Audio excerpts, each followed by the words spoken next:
My name is Alex Florey and my candidate number is 5348, and this is my analysis on an amateur boxing match. First of all, I'll talk about the skills. One of the strengths that I noticed was the left hook, as the performer was able to get all potential power and acceleration into his left arm. During the preparation, the performer had his arms at a V shape, protecting his torso and head. During the execution, the performer released his left arm, making his deltoids and trapezius contract to create the power and speed. During the recovery, the performer brings his left arm back to the body to go back to defending. As a result of this, the performer is able to get a clean punch and score points against his opponent. The next strength that I noticed was his footwork, as this helps to dodge and block more punches. During the preparation, the performer had his legs shoulder width apart, left leg in front of the right leg to increase the range. During the execution, the performer is able to dodge and weave under punches. During the recovery, the performer is then set in a position to throw counter punches back onto his opponent. As a result of this, the performer is then left landing clean punches against his opponent to score points. The next strength I noticed was the jab, usually used to blind the opponent or set up ongoing combinations. During the preparation, the performer had his arms up defending his torso and head. During the execution, the performer releases his left arm. He extends his left arm, making the triceps contract, creating the power. During the recovery, the performer brings his left arm back to the body at a V shape to defend. And as a result of this, the performer can then on-go with his combination or go back to a defending state. Now moving on to the weaknesses. The first weakness I noticed was the right uppercut, and this was a weakness because as he threw this right uppercut from under his opponent's view, his opponent noticed he dropped his left hand, creating an opening for the counter punch. During the preparation, the performer has his arms at a V shape at the elbow, which is a hinge joint, protecting his torso and head. During the execution, the performer releases his right arm, making his deltoids and trapezius contract to create the muscle movement.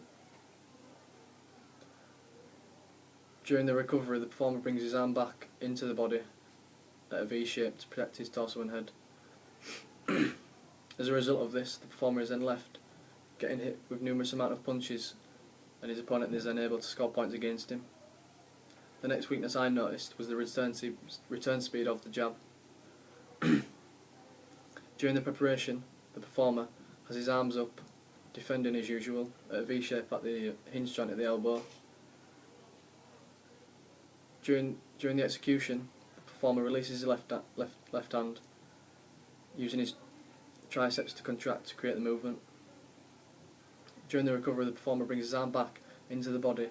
However, he was not bringing it back fast enough, and the opponent was able to score a clean punch against him and score points.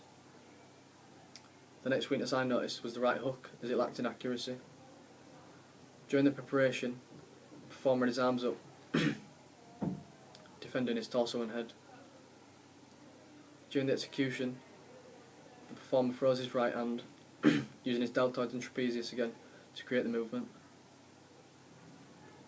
During the recovery, the performer brings his arm back into the body, protecting his torso and head. However, the result was not good, as he was not able to score a clean punch against his opponent, which did not get any points, which could later lead to losing the fight. Now moving on to the tactics. The first tactic I saw was managing the round well. This is to split the round up into segments of defending and attacking, making sure that you don't lose essential lung capacity and get the right amount of clean punches to score points. The next strength that I noticed was making offensive attacks. This is to go on the front foot against your opponent and score points against him. The performer did this well, as he made every punch count and get through to his opponent so he could score points. The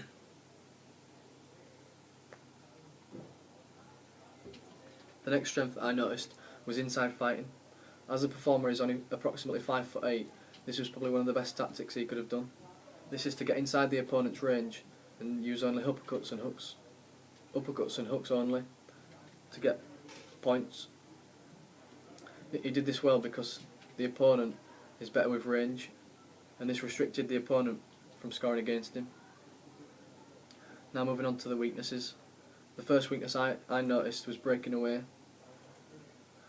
This means to go inside the opponent and have a flurry of combinations against your opponent and score as many points as you can, and then to step back out the opponent's range and then regain energy.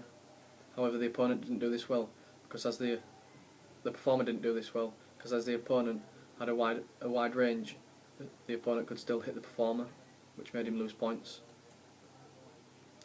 Another weakness I noticed was outside fighting. As I've already said, the opponent did have a wide range, and as the performer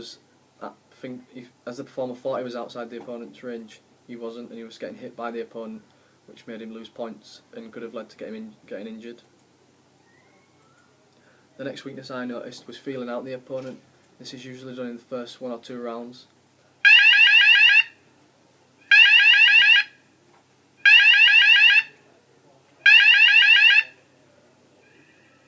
And this is to get an insight into what the opponent's intentions are, and try and spot out a weakness that he could work against. However, as the performer was trying to do this, the opponent noticed and went on the front foot and started attacking the performer, which made the performer lose points. Now moving on to the fitness. The first strength that I spotted was the speed, and this is the ability to move quickly in a certain direction. The performer did this well because as he was throwing his punches, he did not give time for the opponent to defend these punches. The next strength that I noticed was the reaction time. This is the response time in a perceptual motor task, which the performer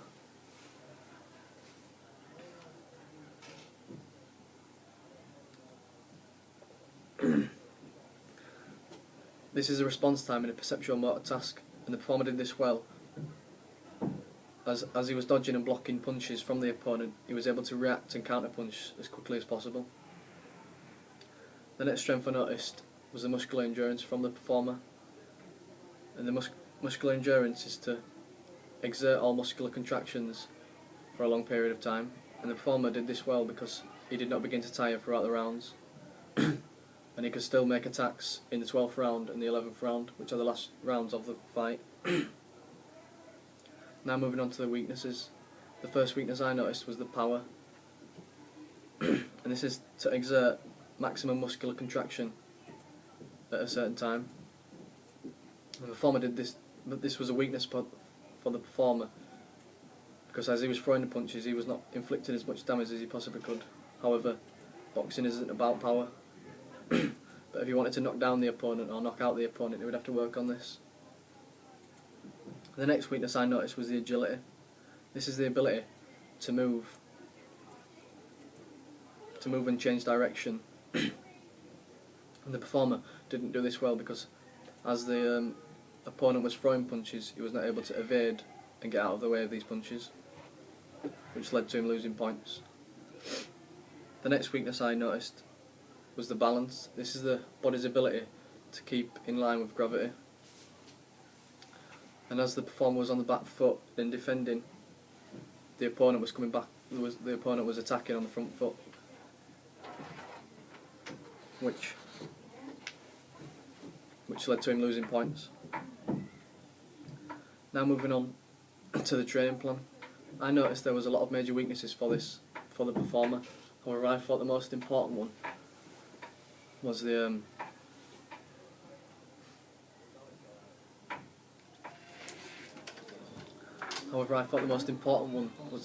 right uppercut, as it lacked in defence.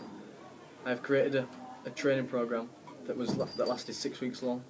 It would last 6 weeks long, and I used the fit and sport principle to do this. The frequency of the training program would be 5 times a week. The intensity would increase gradually over the weeks. For the first 2 weeks, it would be low intensity. For the second 2 weeks, it would be medium intensity. And for the last 2 weeks, it would be high intensity. The next is the time. For the first few weeks, it would be 45 minutes each time, and then it would gradually increase over the weeks up until about 1.5 hours for the last week. last is a type.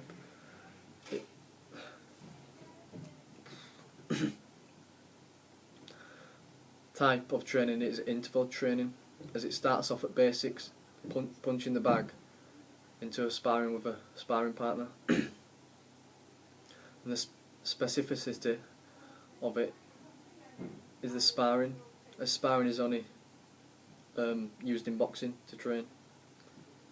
The next is the progression. Although the frequency is the same, the intensity changes gradually, which is the progression. And the overload is the increased weights of the weights of the dumbbells that the performer is using to punch.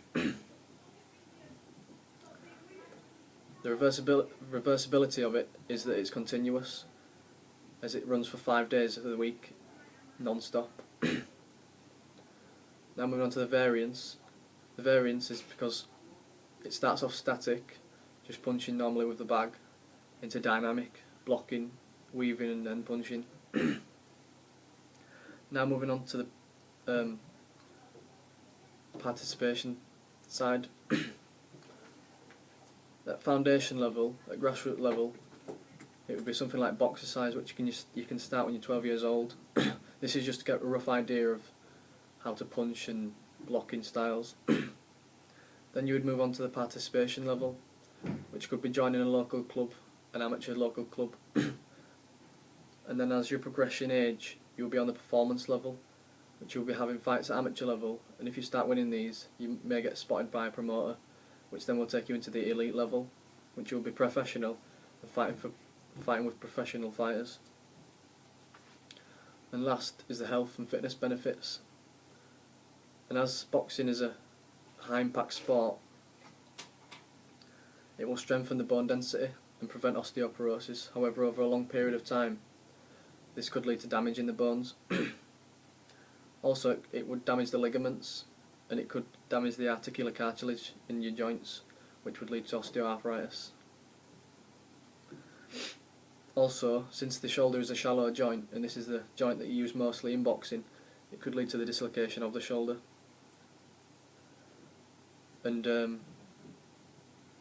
as you participate in boxing, it would act against arteriosclerosis, as a participation would decrease the blood lipids and then would decrease the risk of getting CHD.